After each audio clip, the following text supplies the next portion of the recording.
Alhamdulillah, we'll continue our journey with the Deen Essential series. Last session we talked about the things that mufsidat salah, that nullify our salah, if those things happen knowingly or unknowingly. And today inshallah we'll continue talking about Salatul Jama'ah, the importance of praying in Jama'ah, in congregation, who has to pray and who is excused, and some things about who can lead the Jama'ah. Inshallah, we have about 45 minutes or a little bit more. Last time we pulled it 40 minutes. If it's too much, we'll cut halfway and then inshallah we'll take a break.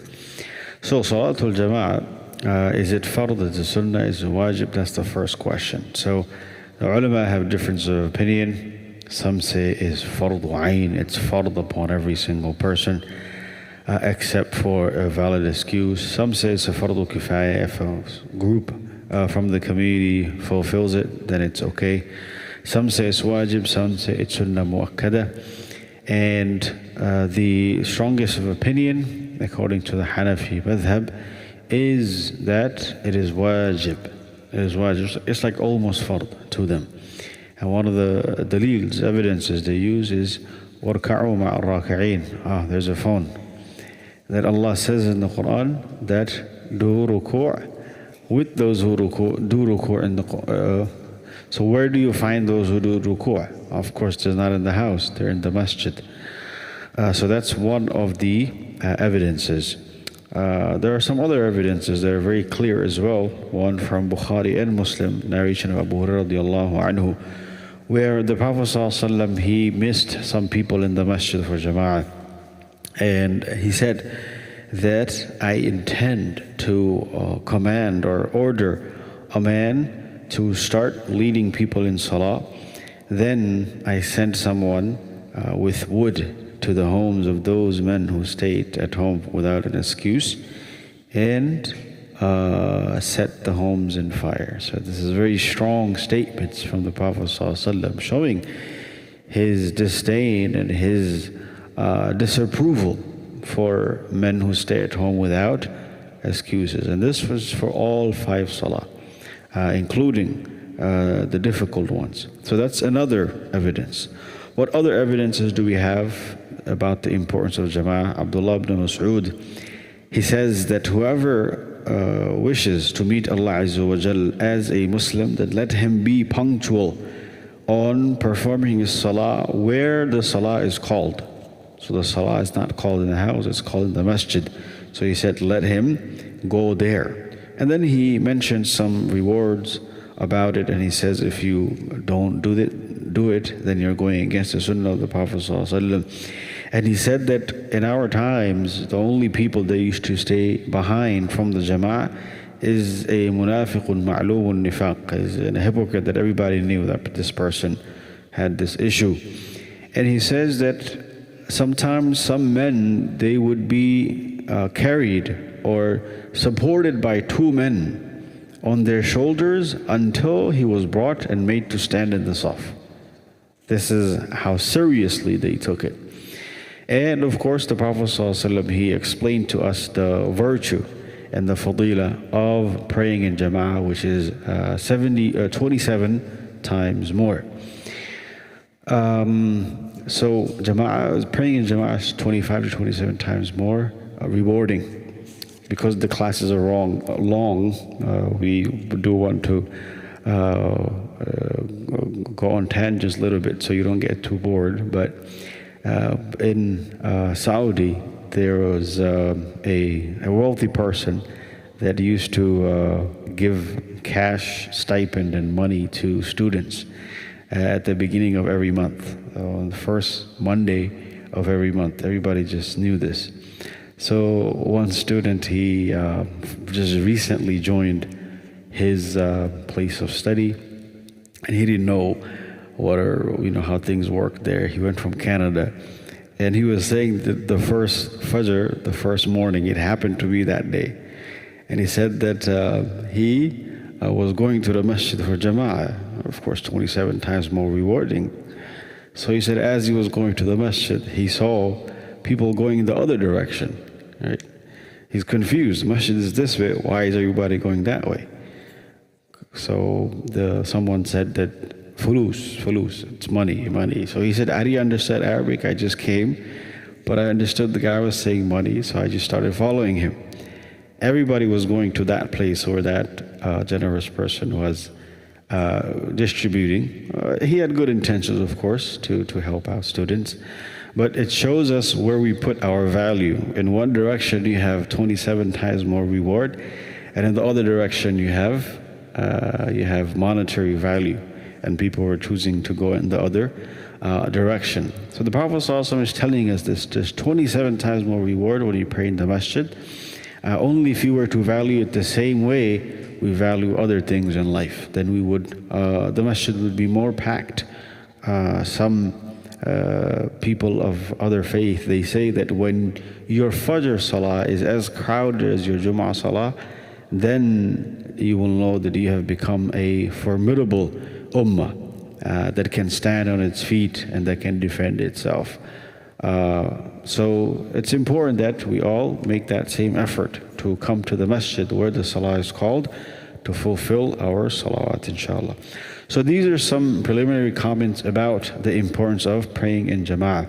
Now, as far as the excuses, who is excused from praying in jama'ah? Firstly, if it's heavy rain or very cold, or it's very dark during the night, or it's very windy.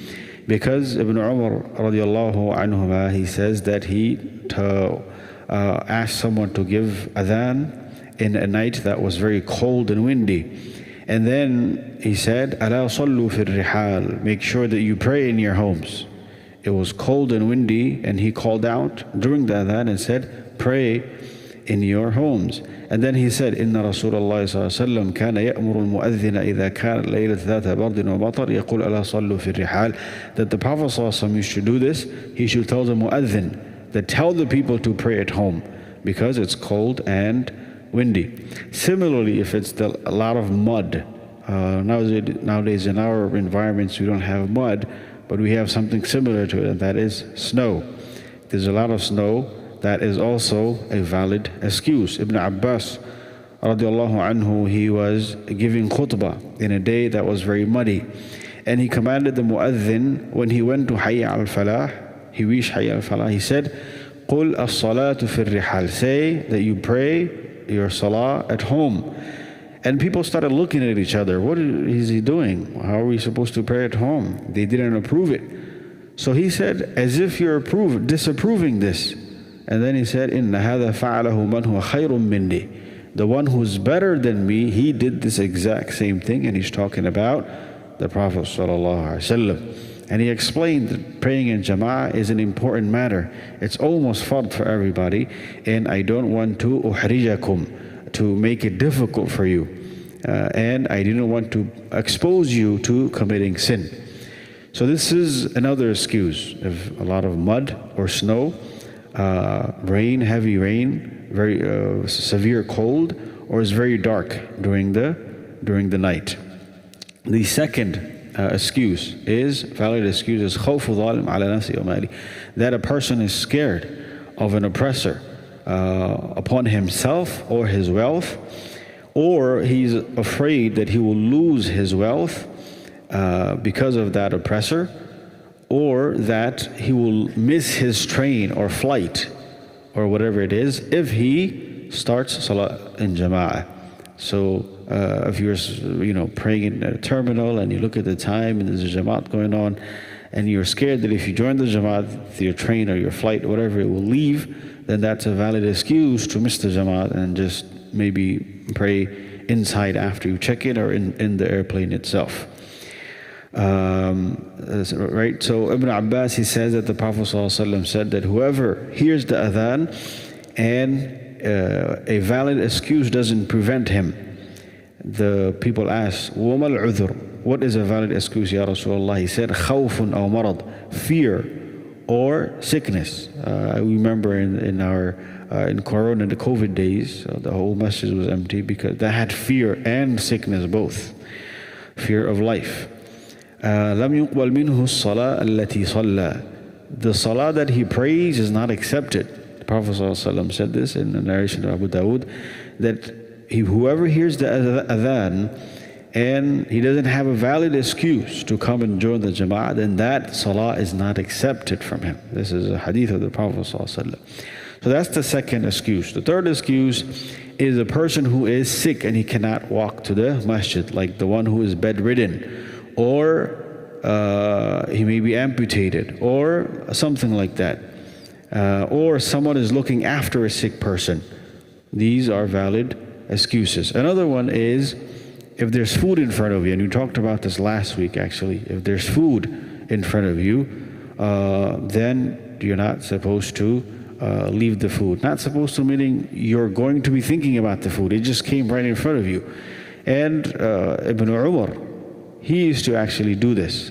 That food used to be brought in front of him and iqamah used to be called. He wouldn't go to the jama'ah until he finished. And he was listening to the recitation of the imam. He used to hear it. But he still wouldn't go because he was eating, right? And these are natural calls. And the other call of nature, which we talked about, is if you have bowel movements and you're afraid, don't start the jama'ah. Go take care of yourself and then you can come and join. Another excuse, valid excuse, is if you are engaged in a class of fiqh, like this one, together in a classroom, not by yourself, but you're in a class and you're engaged in that and jama'at is going on, then that's a valid excuse. So this shows the importance of knowledge, importance and the virtue of knowledge. It's better than nafil, voluntary ibadah. So this is another valid excuse. Any questions about this so far? What are the valid excuses before we move? Yes.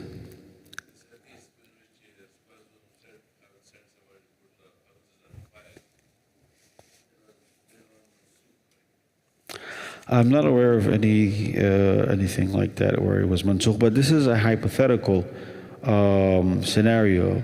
Of course, he wouldn't do it, but it just shows his disapproval, strong disapproval for men who stay at home and pray without any valid reason.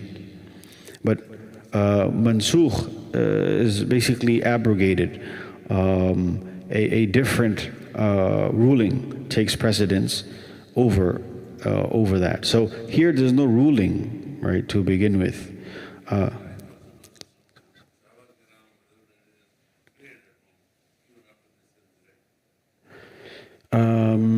There may be isolated incidents, but that cannot be used to say that it's mansukh, abrogated, you can pray at home.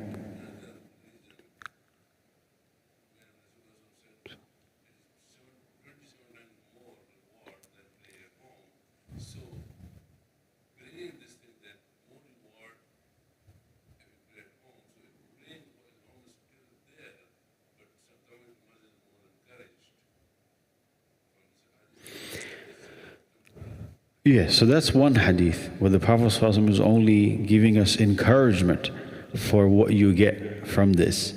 But you also have stern warnings that make it very difficult to say that it's okay to pray at home, right?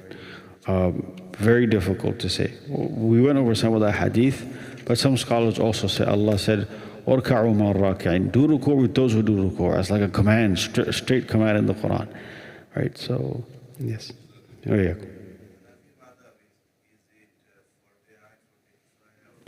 Wajib, yes. And others is sunnah mu'akkada, emphasize sunnah. So that was the valid excuses. Now, what's considered catching the jama'ah? Up to what point would you be considered a person who caught the jama'ah and you get the reward of the jama'ah? As long as you get the imam before he says the salam, you will get the reward of the jama'ah. Because the Prophet ﷺ said, don't rush to the jama'ah. Whatever you get, and make up the rest. So anything you get is considered as you have caught the jama'ah, you'll get the reward of it. Another thing to keep in mind is when a person is late for Jama'ah, he should start the Jama'at, start following the Imam wherever he catches them.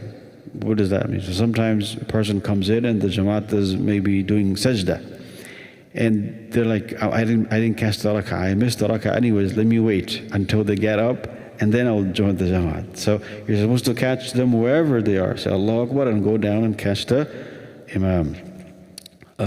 Because the Prophet ﷺ, he actually said this explicitly, that when you come to, well, that's actually talking about something else, which is when do you catch the rak'ah? When do you catch the rak'ah? Which is, of course, as long as you catch the ruku'. The Prophet ﷺ said, when you come to the masjid and while we are in sajda, fasjudu, do the sajda, catch the jama'ah, but you don't count it as a rak'ah. You missed the rak'ah, but you do join the Jamaat. وَمَنْ أَدْرَكَ الرَّكَعَ فَقَدْ أَدْرَكَ الصَّلَاةِ. And whoever gets the ruku', then he has got the salah.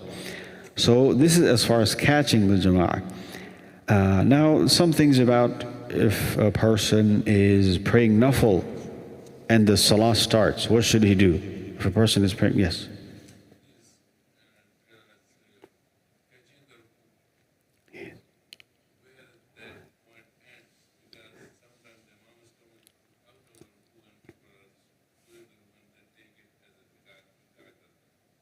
So Imam is coming up and people are going.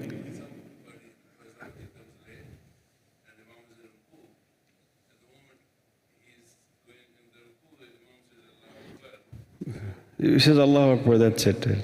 We would use the same as the salam. Because over there, as long as the Imam doesn't say salam and you join the Jamaat, you will catch the Jamaat. So as long as the Imam doesn't say Sami Allah, then you caught him there. Yes.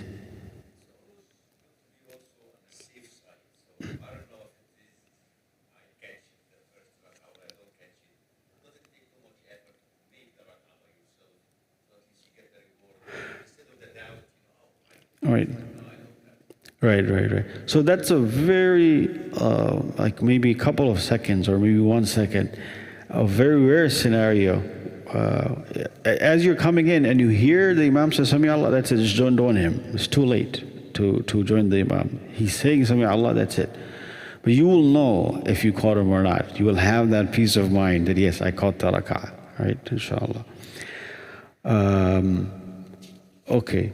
So now the Jamaat started, or Jamaat is starting, and a person is praying nafil or something like that. What should they do?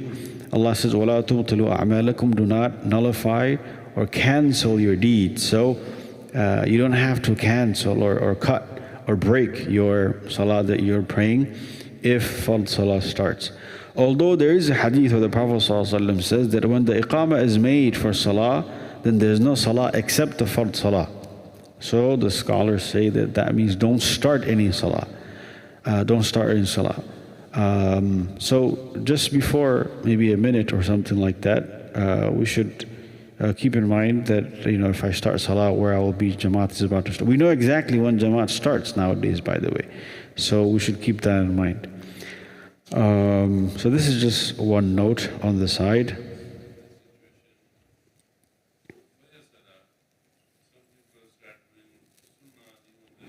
Is this the next thing? So a person who comes to the masjid and he finds Jama'at going on and he hasn't prayed sunnah, he should not start the sunnah. Jama'at is going on, he should not start the sunnah except for Salatul Fajr.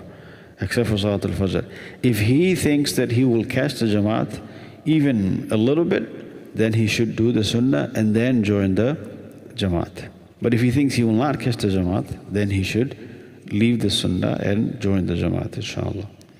So that is as far as being engaged in nafil or anything like that while the Jama'at starts. Yes? Can I ask you something? Because on the Fajr I heard, like you can pray after your first Fajr is over, you can go and pray your 2 rakat sunnah.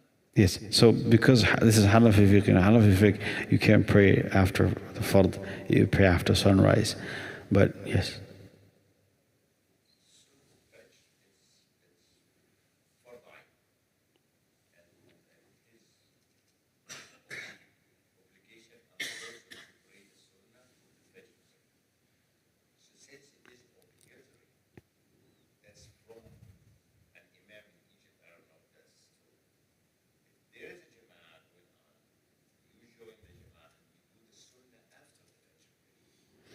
before the sunnah.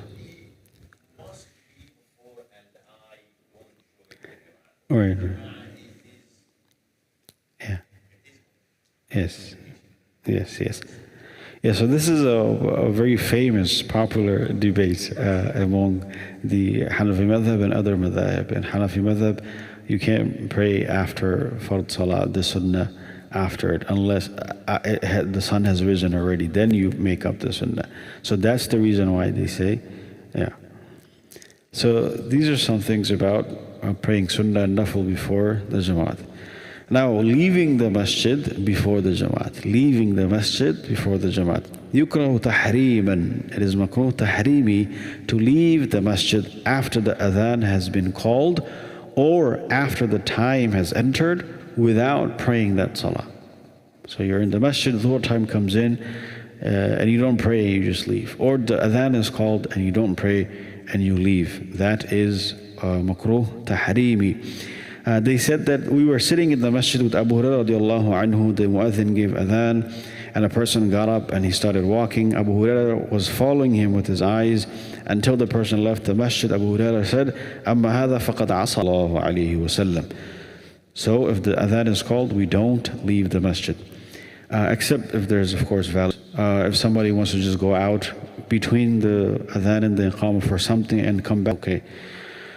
Now, who is most deserving or most suitable?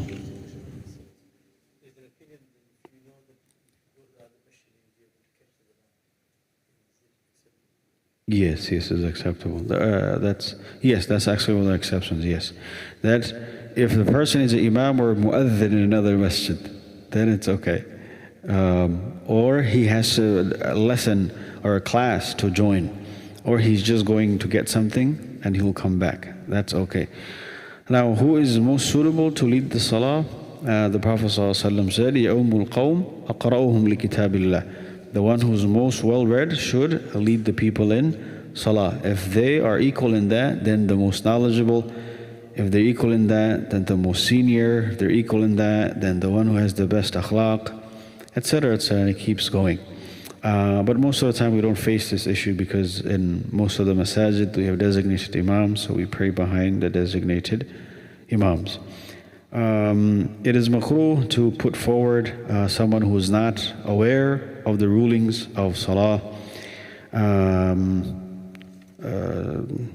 Okay. Now, as far as the validity of leading the prayer, the person who's leading, what are the conditions he has to meet to lead the prayer? Firstly, Islam.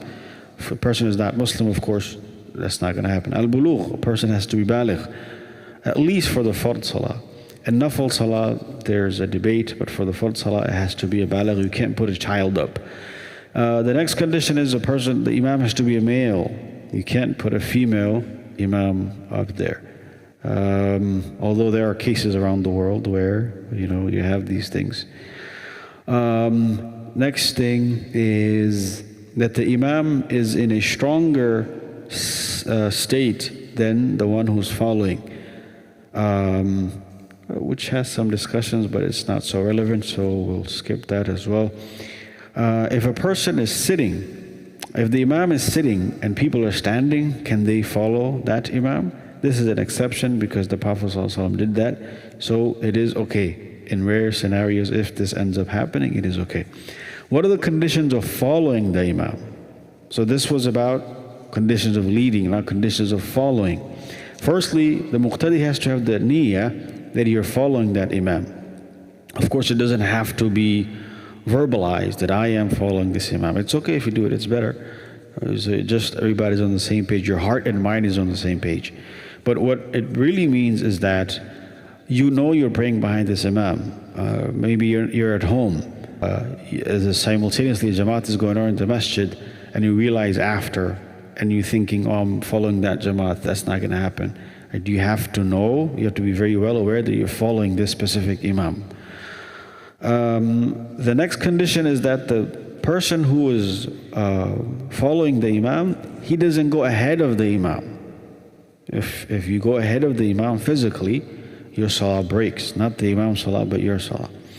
So what is the definition of going ahead of the imam? The very specific definition is the ankle. If the ankle is ahead of the ankle of the imam, then you're ahead of the imam, and your salah will break. Your salah will break. So when you go to Masjid al-Nabawi and the imam is praying inside, outside, you don't know where is the limit, but there is actually, designated signs that tell you don't pray in front of this. Your salah will break. So that's something to be very conscious of as well. Yes. Oh yes, so that is also coming up, inshallah. Yes.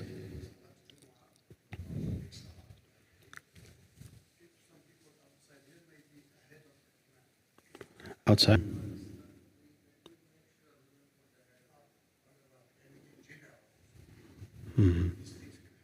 It could happen, yeah. So, yeah, it could happen, yeah. It won't be valid, right? In the basement, how is the situation there? Same thing. Okay. Yeah, so alhamdulillah, we don't have an issue. Depending on Jamaat, if you're one person, then you stand on the right side of the Imam. If you're two people, then you go behind. And there's a hadith about that. Ibn Abbas, he says that I stayed in the house of my aunt, and the Prophet ﷺ, he stood up to pray at night. I stood next to him on his left side, and he took me and he praying with one. As the order of the rows, first is men, then children is followed in the front. Neither you can't have women on the same line. Of course, grown women, but any woman that you can have a desire towards. And they put a number, which is the age of 9. Is a female in the same row, age 9 or above, then your salah will break, right? And that person is praying the same salah. Sometimes you see little, females that may end up here, but it's important that we're aware of this. So this is the order of the rows: men, then children, then women. The next thing is also very important. Yes.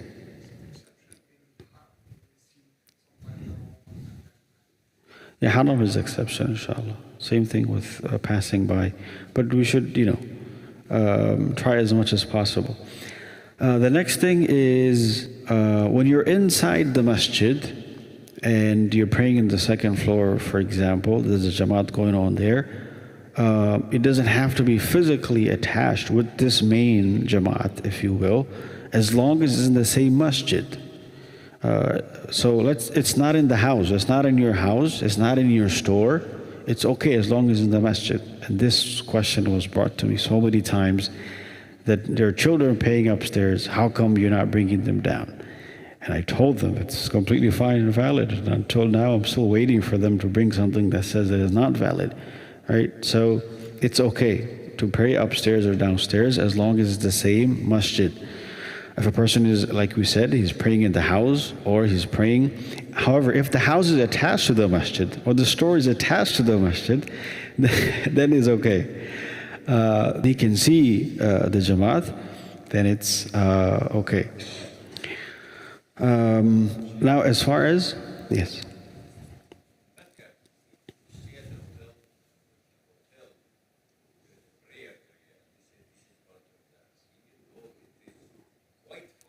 Yes.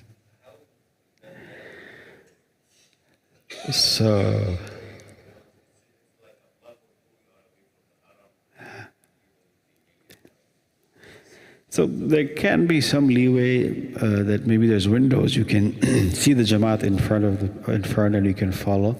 That can be one way to make it permissible. But usually, whenever there's like scenarios that's specific to a certain location, scholars tend to not comment on that. They are not part of that area and territory. You leave it to the scholars there and let them decide. I'm guessing the scholars there have allowed it, and we'll just leave it up to those scholars there because it's specific to that area, inshallah. Now, as far as physically following the imam, yes.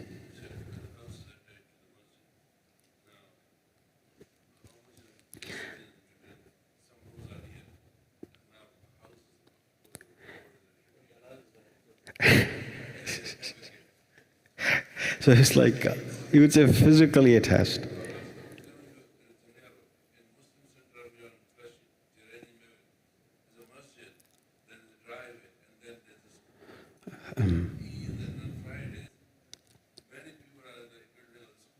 Mm. And they follow concept of? Yes, the boundary of the masjid, correct. But there's, the school can be argued that it's not a designated prayer area or musalla. It was built for classes and whatnot. But again, this is like affairs of another masjid, so we'll leave it up to those scholars and let them decide, inshallah. But specifically for our masjid, we don't have an issue, alhamdulillah. Following the imam, if you miss an entire rukn with the imam, and then you do salam with the imam, your salah is batil, is fasadat, it's invalid. You cannot miss an entire rukn with the imam.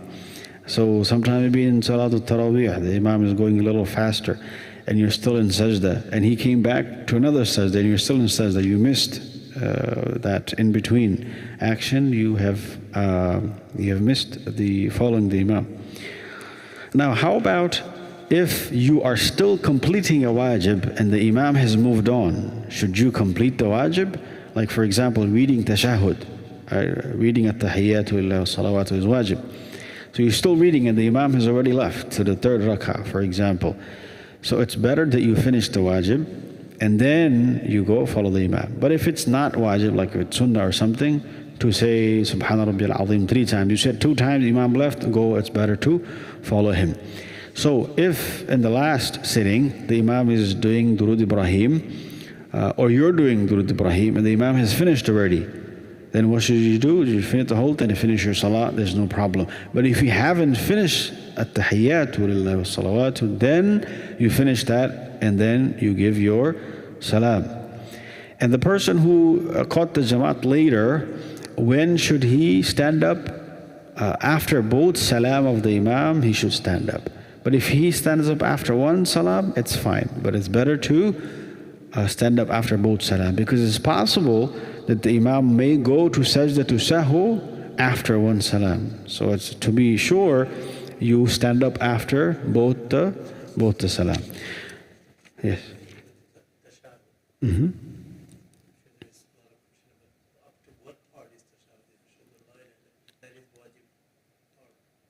No, the entirety of it. No, durud, no. Up to, yeah. Yes. So basically, when you start your Allahumma salli ala Muhammad, you've gone to a territory where it's not wajib anymore, it's sunnah. Yeah. Now, as far as following the imam in recitation, should you recite behind the imam or not? So you have to read everything the imam is reading except for the recitation, except for the qira'ah. Because the verse that was revealed, that when the Qur'an, وَإِذَا قُرِئَ الْقُرْآنُ فَاسْتَمِعُوا لَهُ وَأَنصِتُوا لَعَلَّكُمْ تُرْحَمُونَ, when the Qur'an is recited, listen attentively and be quiet so that you may receive rahmah. This verse was revealed specifically for the qira'ah behind the imam. That when the salah is when the imam is reciting, you don't recite with him as well. In other hadith, the Prophet ﷺ, he said that وَإِذَا قَرَأَ فَأَنصِتُوا, when the imam is reciting, then stay silent. Abu Hurairah, he said, the Prophet ﷺ said this in another hadith as well. Jabir radiallahu anhu, he says, whoever has an imam, then the recitation of the imam is his recitation. We have other hadith where somebody was reciting Sabbih isma rabbikal a'la behind the Prophet ﷺ, and he said, did I hear someone recite something? And he said yes. So then he said, I knew that someone was disputing me in salah. I was reading something and he was reading something as well. We have other hadith that reiterate the same thing from other Sahaba as well. But again, just so you know, this is the view of the Hanafi fiqh, Hanafi madhab. Other scholars have other opinions, like the Shafi madhab. The Prophet ﷺ said there is no salah except with Surah Al-Fatiha. And this is a big debate. He said there's no salah except with Surah Al-Fatiha. So even in Salatul Janazah, some say you have to do Surah Al-Fatiha. But scholars interpret it differently because in other hadith, the Prophet ﷺ said, "La imana liman la amanata lahu." There's no iman for a person who doesn't have amana. If you don't have amana, no iman. So let's say a person breaks his amana one time, does he become a kafir? No. It means that your iman is not complete if you don't have amana. So they say similarly, your salah is not complete if you don't read Surah Al-Fatiha. Okay, so...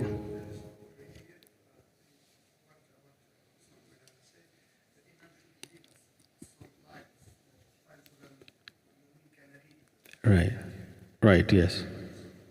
Yes, correct. And that's why those imams following that madhab, they give some time after Surah Al-Fatiha for everyone to finish Surah Al-Fatiha. Similarly, in Salatul Janazah, some time should be given. And there's many other references in support of this opinion, not to recite behind the imam. Some of them are strong as well. Now, if an imam has to go, what is the procedure to ask someone to come and lead? And this is called istikhlaf. This is called istikhlaf. So it is allowed for an imam to do istikhlaf when he breaks his salah, with the condition that he does not complete an entire rukun without wudu, or whatever the reason he broke the salah. So whatever rukun he's on, he should leave from there and then ask someone to come and continue the salah. Similarly, if an imam cannot read anymore, then he should also ask someone to come and lead. And this happened live in a salah in Saudi, where the imam was leading. He just couldn't read anymore because of cough or something, and he asked someone to come from the back and lead. And the way to do that is ishara, that a person, the imam is leaving and he gives ishara. That should be enough. You know that someone has to come and lead. Now, how to do it? This actually happened with the Prophet ﷺ and Abu Bakr radiallahu anhu. The Prophet ﷺ went to the tribe of Amr ibn Auf to reconcile between them because there was some dispute.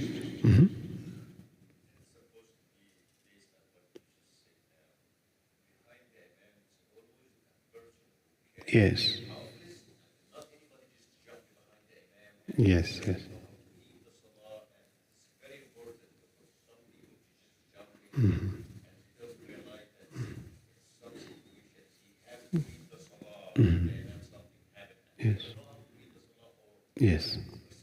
Yes. The Prophet ﷺ said, لِيَلِنِ مِنْكُمْ أُولُو الْأَحْلَامِ وَالنُّهَى. The people of understanding and knowledge should be behind me, so in case there's a scenario like this.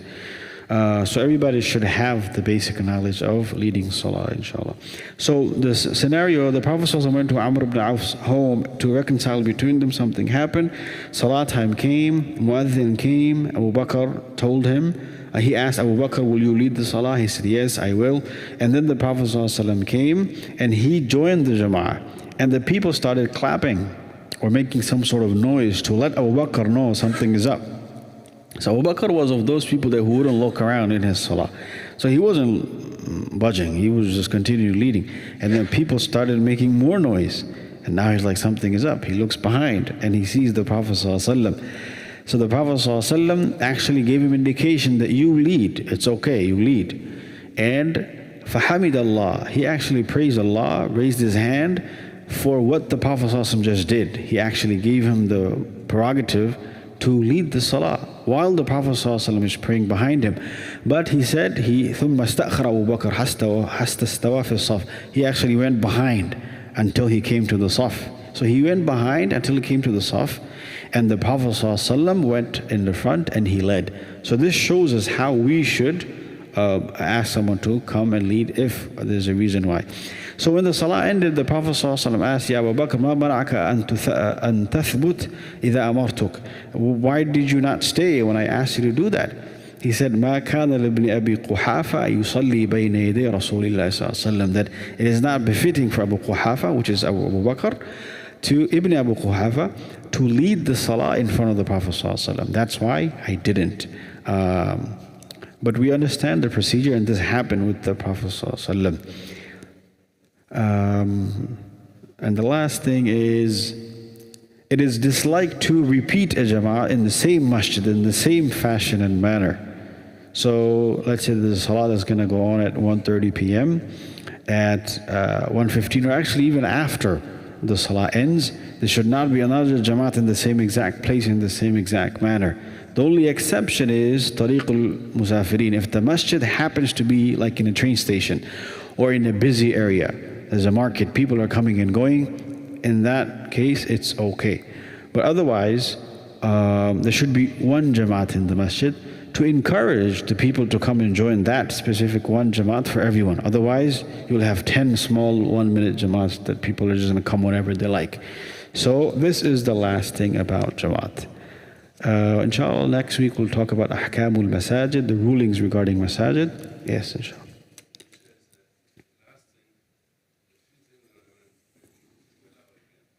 Inshallah. If the time allows, inshallah.